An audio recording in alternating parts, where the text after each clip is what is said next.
We've got Paige Pradko joining us this evening. How are you? Oh, hi, Bianca. I'm fine. Thank you for inviting me to talk today. Thank you for talking with us. Now, I wanted to talk to you about OCD. I did come across your YouTube channel and watch quite a few different videos, and I found your videos very clear and concise, and you're providing excellent information. I thought I'd like to talk to you about a few topics, and I thought, OCD was a good place to start. So, firstly, for the listener, if you could just tell us what OCD is. Sure, absolutely. Before I get right into the description of OCD, which is obsessive compulsive disorder, I would like people just to remember that these are real people. They're lovely, kind, some of the kindest, really most wonderful people I've ever worked with.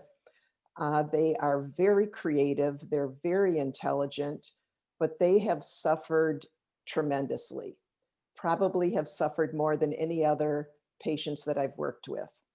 And they're really locked into their compulsions. Some of them actually can do compulsions, which I'll explain in a moment, for hours upon hours, spending 9 or 10 hours in a shower, washing hands for hours and hours, checking door locks and ovens and things like there's many different subtypes of OCD, but they can be locked into their compulsions for hours and really affects the quality of life. Now, if we look at what the actual diagnosis is of obsessive compulsive disorder, it includes someone that has obsessions and compulsions. It also can be just obsessions only, which people call pure O. But I'm going to talk a little bit about pure O a little bit later because there really are some compulsions going on with pure O, but they're just not recognized or identified right away. But these obsessions are like intrusive, unwanted thoughts. People have these thoughts that are actually their worst imaginable thoughts. And they cause a lot of anxiety and discomfort in people. And they try to do something to bring down that anxiety. And what they find is they begin to do different behaviors and they get involved in these rituals or compulsions. And the rituals bring down the anxiety a little bit, but it's just temporary. And they get stuck into a cycle. And they also have a lot of avoidance behaviors where they will avoid different triggers, which does affect their life also. Now, it doesn't actually become a disorder unless this is taking up an incredible amount of time in their life, at least an hour or more a day. But most people I work with, it involves several hours a day. And it really gives them, it creates a very difficult life for them. It causes a lot of suffering. And that's when they actually get the diagnosis, when that distress is there. Okay.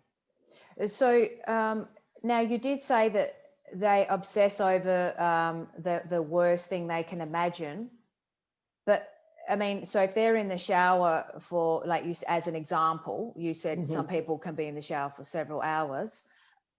What are they thinking? Are they thinking they're not going to be clean? They're going to get unwell if they don't clean themselves? Yes, Is it always the worst? Is it something just mild that plays on their mind, or is it always as a extreme thought? The obsessions, the thought is something that is terrifying to that person, Right. because it really does light up their fear center of their brain. And there are all different themes. For the person that I was talking about in the shower, her fear was contamination. And she also had a different type of OCD called just right OCD.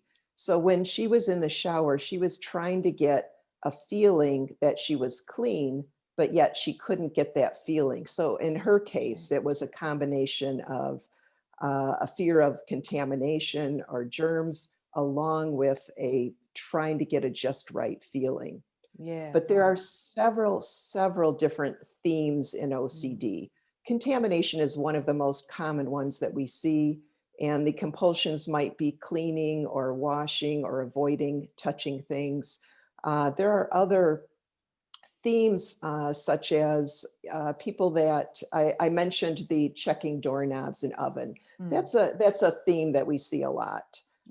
There's also different themes like I'm afraid that I'm going to harm someone, or afraid I'm going to harm myself, or I am afraid I'm in the wrong relationship. That causes people a lot of suffering. I'm afraid that I might actually be a pedophile or harm children. Now, this happens to these are people that would never harm children. This is the opposite of who they are, which is why it's so terrifying for them to have that thought. So it sounds Those are like, just, yeah. Sorry. Yeah, those are just some examples, but there are several themes, and the themes can change. They can come and go through a person's life. They can get combined where there are several together. But they're all, usually the themes are based on something that actually is the opposite of how that person really is and what they really care about. Someone who has a theme of harming someone is usually a person that would never harm anyone, not a fly. They're the kindest, most wonderful people. That's interesting, because I think it sounds like it's sort of fear-based too, that they want to get everything so right and, be the best they can be, that fear, then they have that one thought and then they sort of ruminate on it and it grows. Yes, exactly. And the rumination can be really part of the compulsion, that some people will ruminate trying to figure out, would I ever do that? Could I ever do that? Would I just go crazy and do that? And that's part of the disorder itself. So when a thought like that comes into someone's mind, I mean, look, I did sort of come across different things like exposure therapy and things like that. And there's another one, acceptance commitment therapy. So could we perhaps go through a little bit of that to sort of give an example of how, if someone was experiencing OCD, how they could deal with it? Absolutely. When someone comes into treatment, many times they've been to a few different therapists, because OCD takes very specialized training, and there are not too many specialists that work with OCD. But so they've usually been suffering for years by the time that they actually get to see a specialist. And when they come in, the first thing that I do is, with anybody that I'm doing therapy with, is I really try to form a bond with the person that I'm in session with.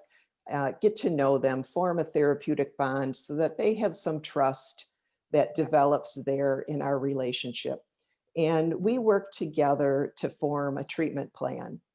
Now, the gold standard treatment for OCD, obsessive compulsive disorder, is called ERP.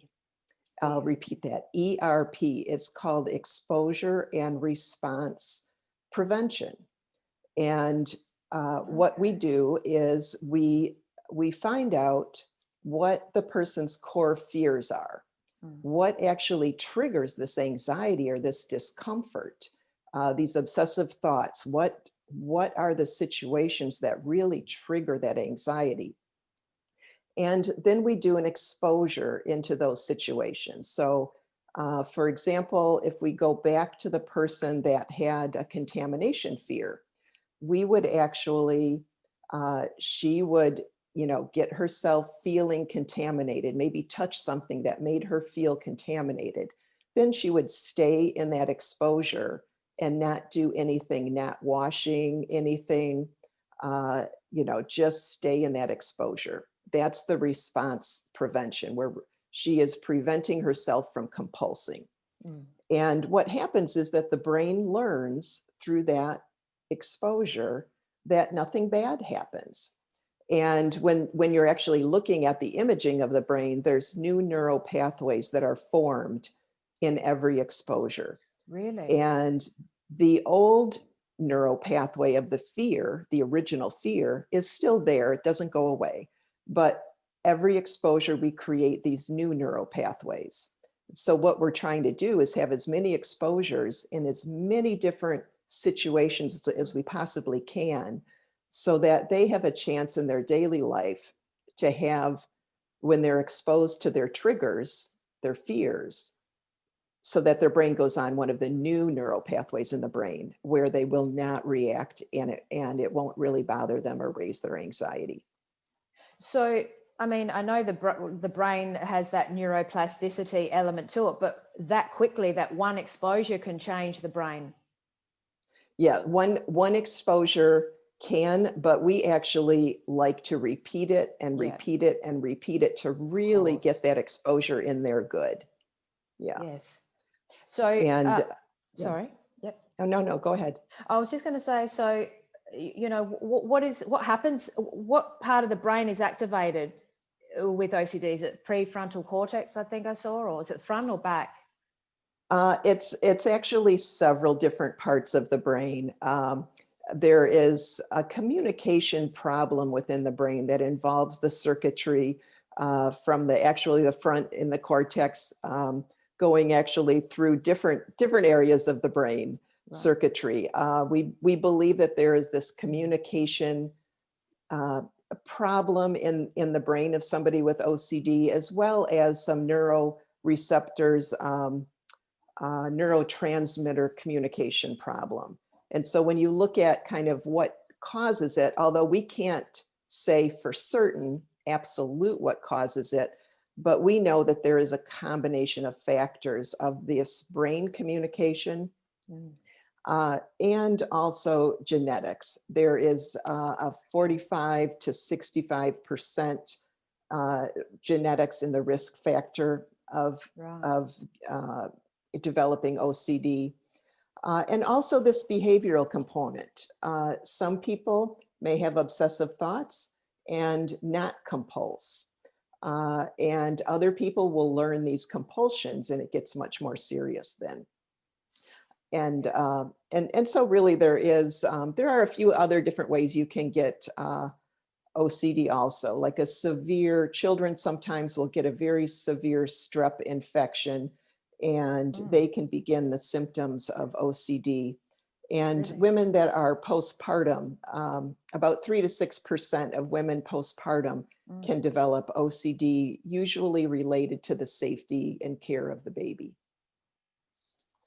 So it sounds like that it would be a good thing to get on top of it early, because like you said earlier, people usually seek help when it's sort of set in, and these sort of behaviors reshape the brain. So to get on top of it straight away to sort of then try to reverse it.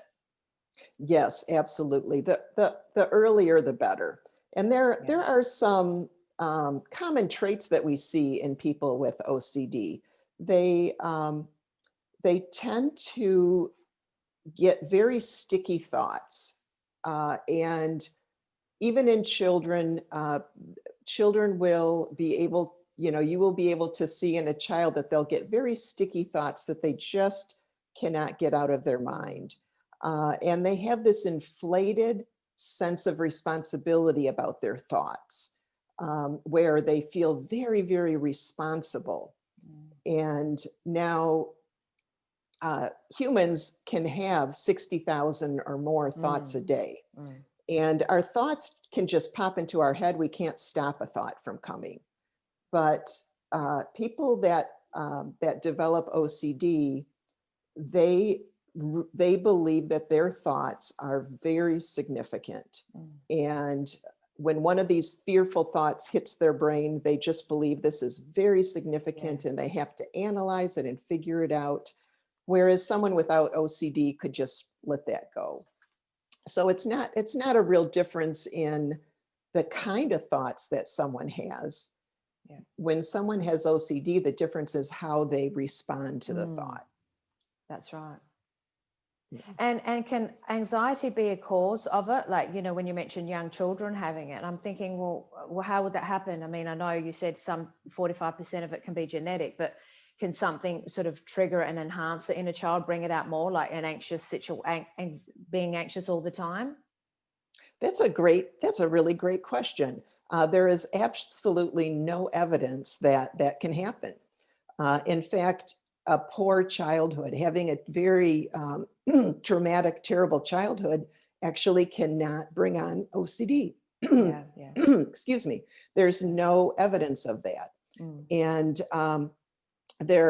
if somebody has the predisposition, the genetic predisposition to OCD, and they were in a situation that was very stressful, that might bring out the symptoms, but it cannot cause the symptoms. Okay. And this affects, OCD affects 2 to 3% of the population. These are millions of Is it? people. That is 1 in 40 people, which means we all know somebody that is suffering from OCD. Yeah. And I just do want to mention also, because I have seen sort of so many different things on when I was researching this topic, people saying they throw around the concept of OCD it's quite nonchalant, like, oh, I'm OCD. And, people that really have OCD get a little bit upset at that. There's the Instagrammers hashtag OCD and showing everything neat and tidy. Well, it's not really like that. It's quite torturous, the real OCD. I'm so glad you brought that up. Yeah, we like to get across what OCD really is.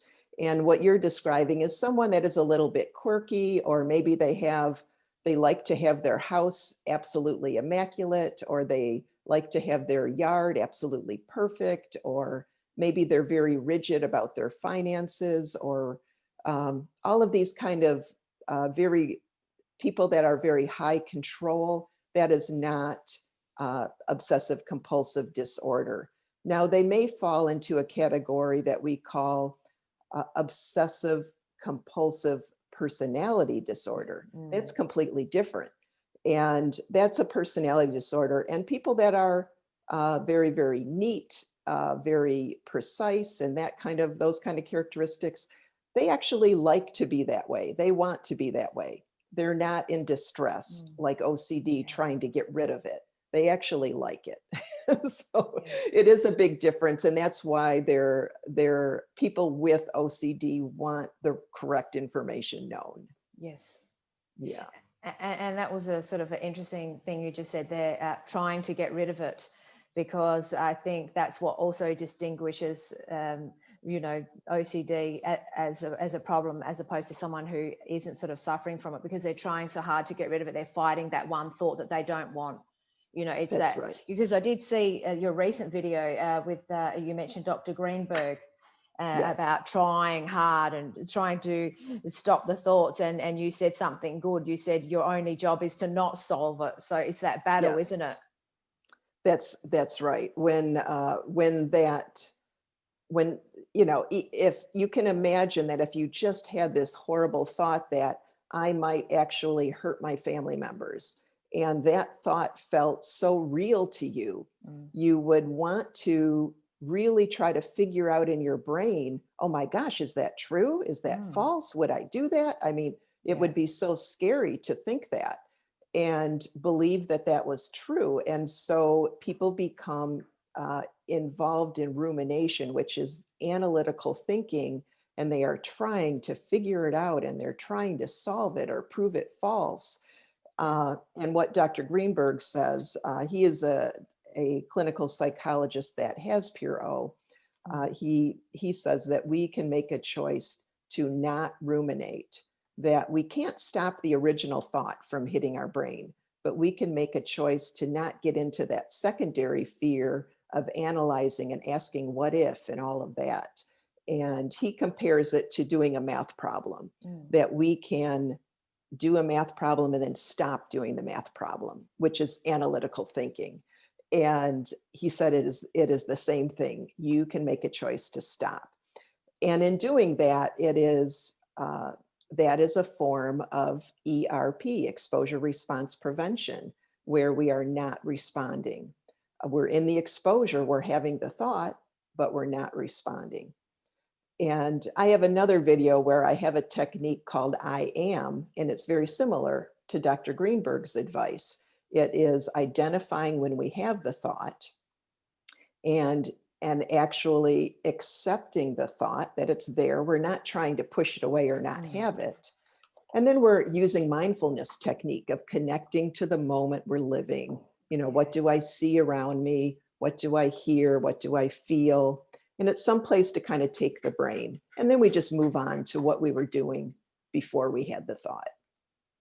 So your concept of mindfulness is sort of making the thought your friend, like not trying to push it away, just saying, okay, I'm here now, I've got this situation, I'm going to sort of embrace it, accept it, and not fight it.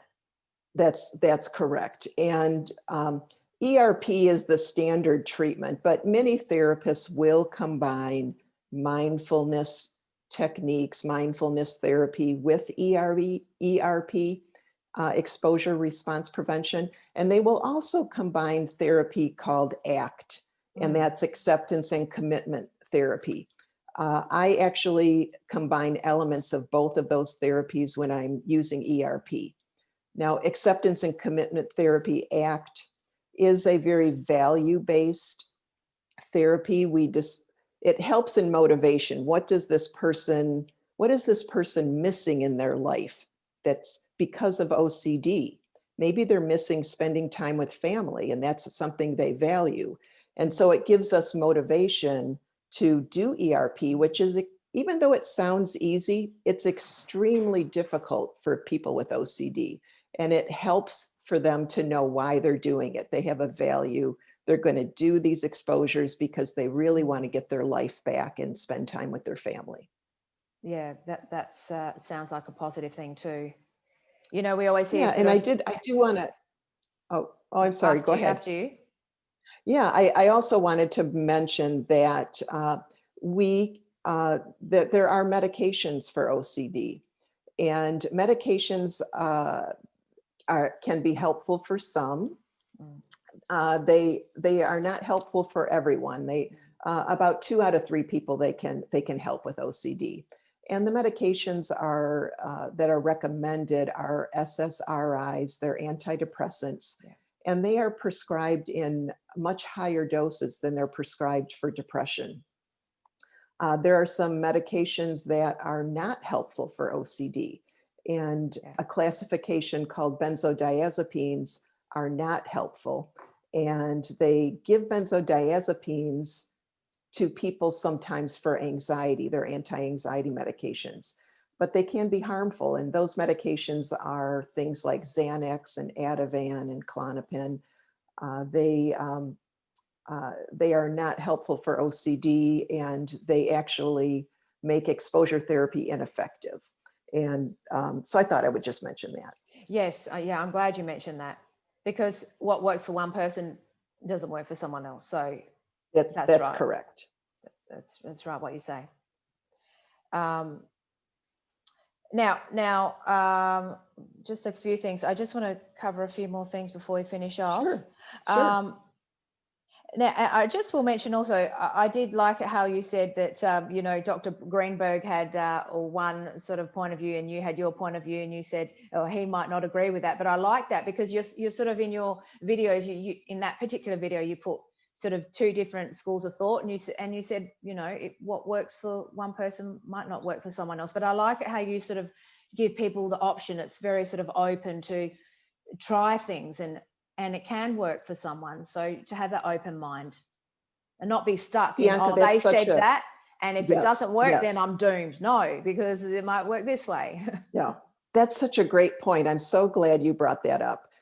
Even when I'm working with a client with OCD, every case is different. We negotiate every week on what the exposures will be, what we'll do, how we'll do it, how long we'll stay in the exposures, whether everything is constantly shifting.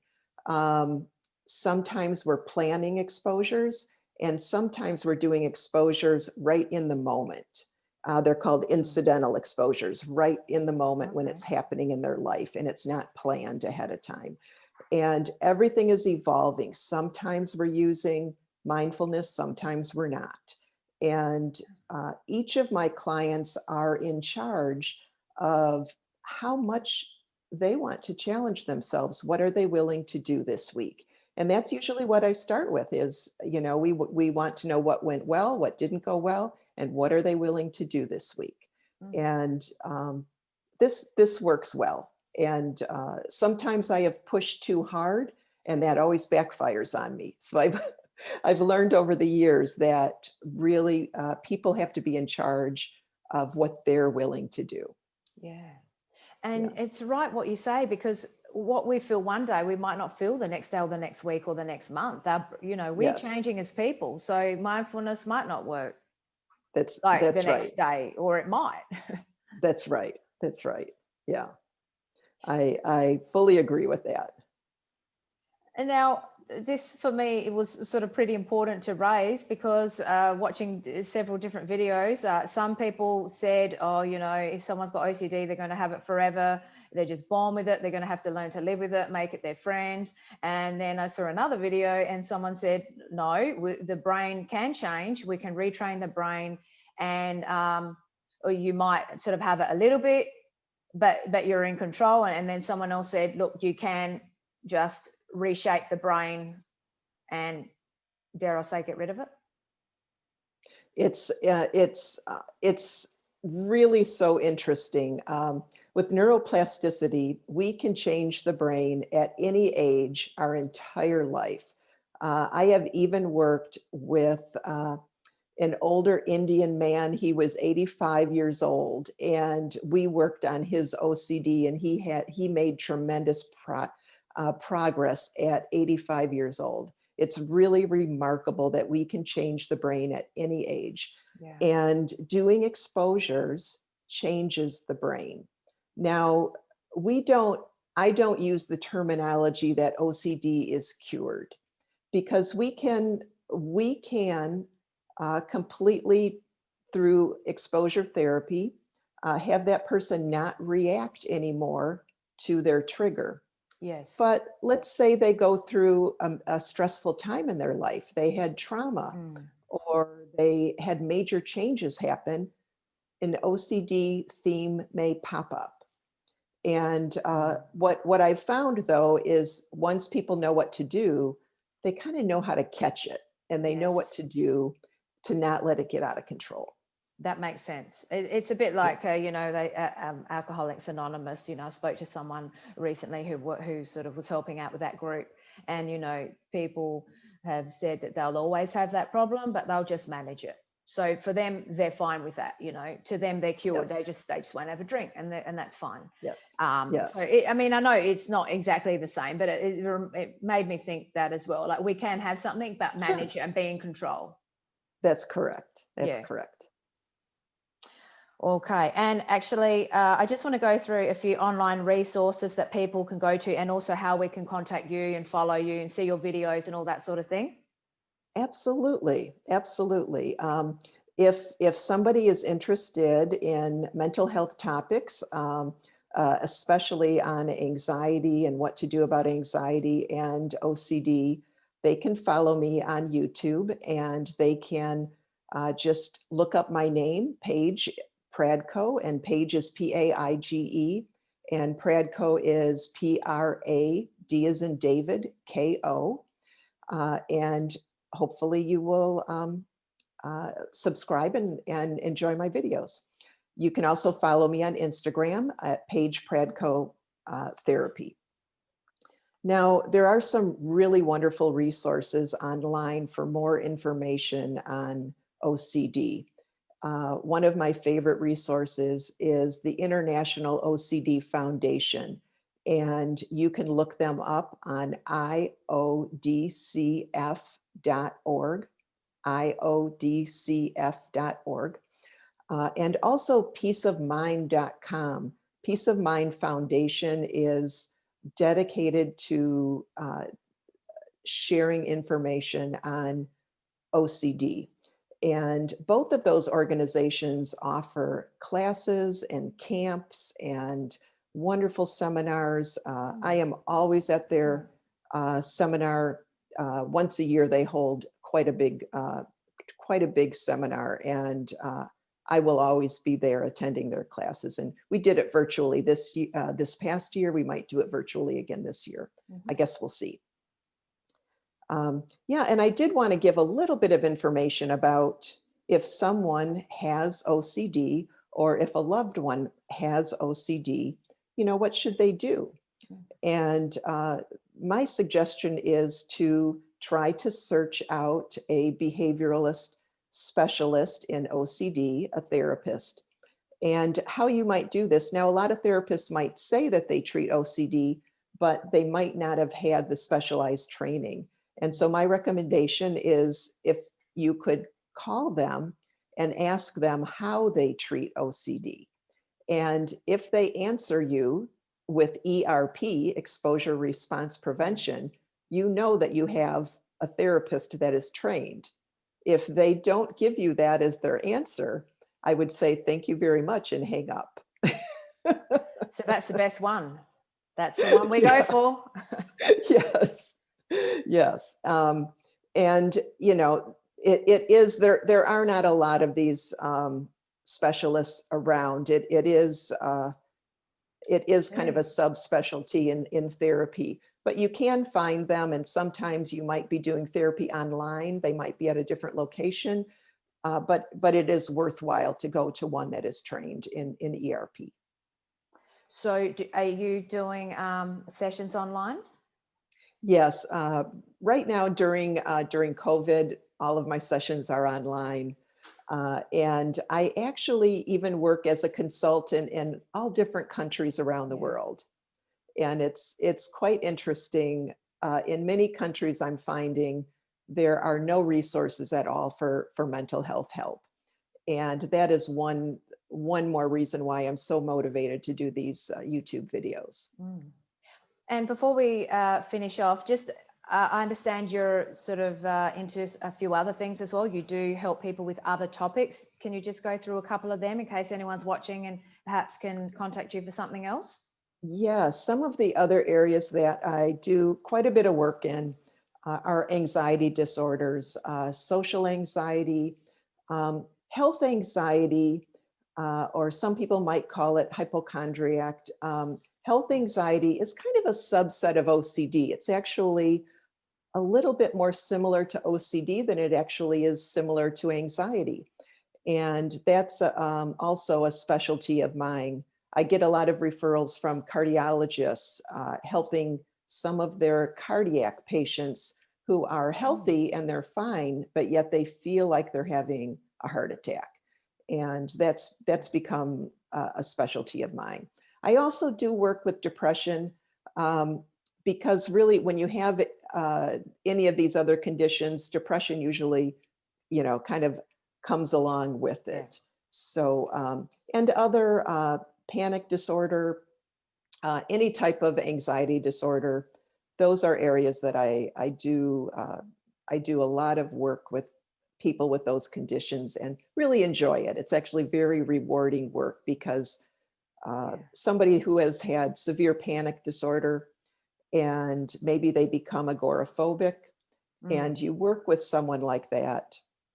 In fact, I just had a message online yesterday that someone who had not come out of their house in years was now driving again because of working on their panic disorder with me. And things like that. It's so rewarding to be in this field. And I encourage anyone who is, considering it to definitely look into it because it's a very rewarding field. Yeah, it would be. And it's interesting too. It's just interesting, isn't it? I always say human beings are interesting. They are. I've always said that. Interesting. They are interesting. Yeah. We're always learning, always learning, right? We are. It never stops. Well, Paige, thank you so much for joining us. You're welcome. I really enjoyed it. And thank you so much for allowing me this opportunity. My passion is really spreading mental health help and information, and you gave me an opportunity to do that. Well, thank you very much. Absolutely. Thank you. Thank you. All the best. Bye-bye. Bye-bye.